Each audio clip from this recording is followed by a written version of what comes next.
Hello मित्रों, कैसे हैं आप? आपका स्वागत है हमारे यूट्यूब चैनल सरल वेल्डिंग वर्कशॉप में। आज हम आपको वेल्डिंग वर्कशॉप संबंधित मशीनों व औजारों की जानकारी देना चाहते हैं, ताकि आप अगर भविष्य में या कभी भी अपना कारखाना या अपना कोई वेल्डिंग वर्कशॉप रखना या खोलना चाहें तो आपको मशीनों की जानकारी होने की वजह से आपको काफ़ी आसानी होगी। और इस आसान होने की वजह से आप काम भी बहुत ही अच्छे ढंग से कर पाएंगे, ताकि आपका मार्केट वैल्यू भी ठीक ठाक बना रहे। और ये बात इसलिए बिल्कुल सही है क्योंकि अगर मशीनों की जानकारी अच्छी होगी तो आप काम भी बहुत अच्छे से कर पाएंगे, क्योंकि कौन से काम में कौन सी मशीन यूज होती है ये जानकारी होना बहुत ही ज़रूरी है।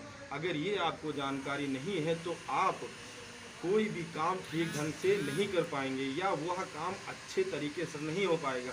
यह सब इसलिए हम बता रहे हैं क्योंकि हम 15 साल से मेरा खुद का कारखाना है और मैं खुद काम कर रहा हूं, और हमने ITI और पॉलिटेक्निक की डिप्लोमा भी लिया हुआ है, जो इस वजह से हमें अच्छी जानकारी है। मैं यह चाहता हूं कि जैसे मुझे जानकारी अच्छी है आपको भी अच्छी जानकारी मिल सके। इस वजह से मैं आपको जो भी मशीनें हैं उनके बारे में कैसे क्या है, उनको कैसे चलाना है, कैसे उनका यूज करना है, कैसे उनको रखना है, कैसे उनका देख रेख करनी है। देख रेख अच्छी होने से उनकी लाइफ यानी उनके जो चलने का समय है वह अधिक हो जाएगा और वो जल्दी ख़राब भी नहीं रहे होंगी। इस वजह से आपका मेंटेनेंस का खर्चा भी कम लगेगा। और यह जानकारी हम इसलिए आपको बता रहे हैं कि हमें खुद नॉलेज है और हम खुद यह सब करके देख चुके हैं, इसलिए मशीनें जल्दी नहीं ख़राब होती अच्छे रख रखाव के कारण से। और मैं इन मशीनों के बारे में आपको बताऊंगा कि यह मशीन कैसे होती हैं, कैसे चलाई जाती हैं, कहाँ कहाँ इनका यूज होता है और यह कैसे काम करती हैं और इनके लिए क्या क्या लगना चाहिए। अगर आप स्टील वर्क करना चाहते तब भी मैं आपको बताऊंगा कि स्टील वर्क में आपका कौन कौन सी मशीनें, कौन कौन से राड, कौन कौन से आपके पत्थर यूज होते हैं, उन सभी के बारे में आपको विस्तार पूर्वक बताऊंगा। अगर आप एल्युमिनियम का भी काम करना चाहते हैं या एल्युमिनियम संबंधित कोई भी काम करना चाहते हैं तो उसमें कौन कौन सी मशीनें लगनी हैं, कौन कौन से उसमें औजार लगने हैं, क्या सावधानी उसमें बरतनी है, ये सारी जानकारी हम आपको इस वीडियो के जरिए आपको बताना चाहते हैं, ताकि आप कोई भी काम अच्छे तरीके से कर सकें, ताकि आपको कोई भी असुविधा ना हो सके। तो चलिए मैं आपको औजारों और मशीनों के बारे में आगे वीडियो में बता रहा हूं। आप कृपया मेरा वीडियो पूरा देखें, लाइक करें, कमेंट करें और शेयर करें।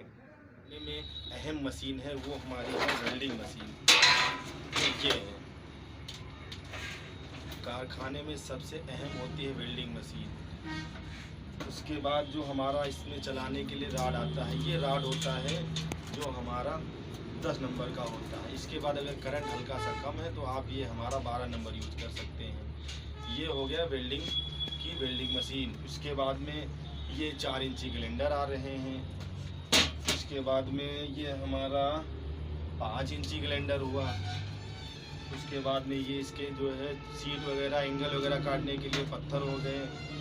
और अगर कोई हल्की सीट हमारे पास है, जैसे कि हल्की सीट होती है, उसे ये काटने के लिए कैंची हो गई हमारी।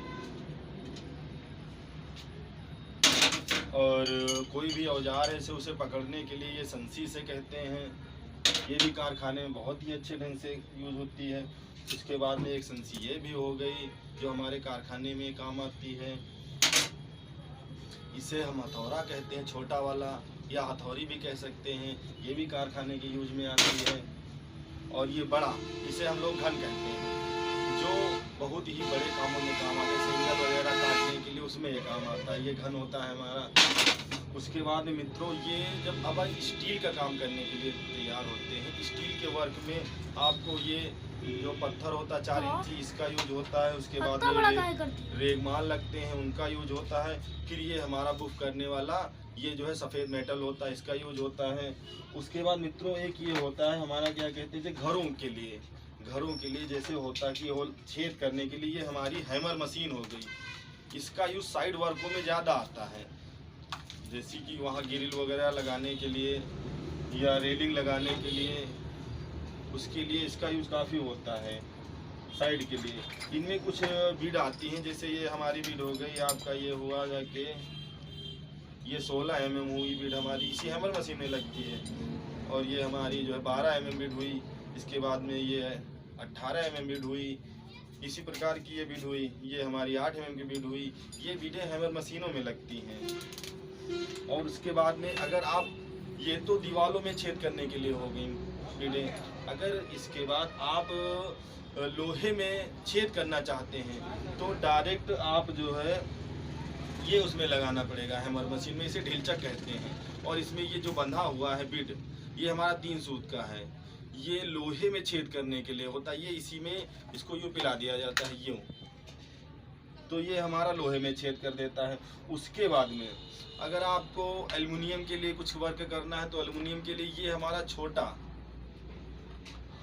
इसे भी ड्रिल मशीन कहते हैं, नॉर्मल ड्रिल मशीन होती है। ये आपकी जो है एल्युमिनियम वगैरह में सुराख कर सकती है, हल्का सुराख करने के लिए होती है। और एल्युमिनियम के वर्क के लिए कुछ हम आपको बताने जा रहे हैं। कुछ इसमें और लगता है, जैसे ये पेंच कसने के लिए होता है हमारे पास, ये पेंचकस जो इसी में टाइट होता है, ये भी आपको मिल जाता है। उसके बाद में एल्युमिनियम के लिए कुछ हमारे पास पेंच भी लगते हैं। ये एल्युमिनियम के जो पाइप वगैरह वो रोकते हैं। तो मित्रों, अब आप कारखाने में सबसे अहम एक होता है जो मशीन, ये हमारी पाइप कटर मशीन होती है, जो बहुत ही अच्छे ढंग से काम करती है। इससे आप पाइप, एंगल, पटिया कुछ भी काट सकते हैं। तो ये आपके लिए पाइप कटर, आपके फैब्रिकेटर लाइन में लिए आपके लिए पाइप कटर हो गया, जो बहुत ही अच्छा काम करता है। काम के लिए बहुत ही जल्दी काम होता है इससे। और हम आपको इसके बाद दिखाने जा रहे हैं जो बड़ी वाली ड्रिल मशीन होती है, जिसमें आप मोटे मोटे सीटों में आप सुराख कर सकते हैं। ये जैसे हमारी ये हुई जाएगी, ये ड्रिल मशीन होती है। ये आप पटिया वगैरह में, सीट वगैरह में आप सुराख कर सकते हैं। ये हमारे इसमें 1 किलोवाट का मोटर बंधा हुआ है, तो आप इसे ड्रिल मशीन भी कहते हैं। ये कारखाने के लिए भी बहुत ज़रूरी है। दूसरा, ये निहाय हुआ, इसे आप ठिया भी कह सकते हैं, ये भी कारखाने में लगता है। ये कि हमारी ये भी निहाय हुई। इसके बाद हम आपको जनरेटर के बारे में बताने जा रहे हैं, जो छोटे से कारखानों के लिए अच्छा होता है। चलिए, वो हमारे पास बाहर रखा, उसे हम दिखाने जा रहे हैं आपको।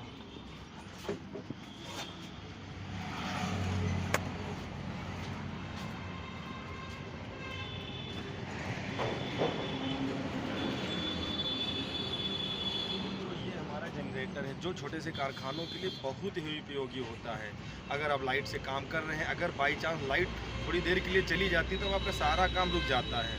अगर आपको ये इमरजेंसी काम देना है, या आपके लिए आपके कस्टमर बैठे हैं कि हमें कुछ बना के दे जल्दी से, अगर आप लाइट चली गई तो उस दौरान आप क्या कर पाएंगे? क्योंकि जब आपके पास लाइट नहीं है तो उस समय आपके लिए जनरेटर काम आता है। छोटे कारखानों के लिए छोटा जनरेटर बहुत ही उपयोगी होता है। किसी इमरजेंसी समय में आप इसे चला के आप अपना काम कर सकते हैं। तो ये छोटे कारखानों के लिए जनरेटर बहुत ही बढ़िया है। अगर आप बड़ा कोई कारखाना रखना चाहते तो उसके लिए आपको बड़ा जनरेटर रखना चाहिए। अगर आपको बिल्डिंग संबंधित कुछ भी जानकारी चाहिए या कुछ भी पूछना हो, अगर कोई बात ना समझ में आती हो तो कृपया करके कमेंट बॉक्स में जाके मुझे कमेंट्स करें और लाइक भी करें। धन्यवाद।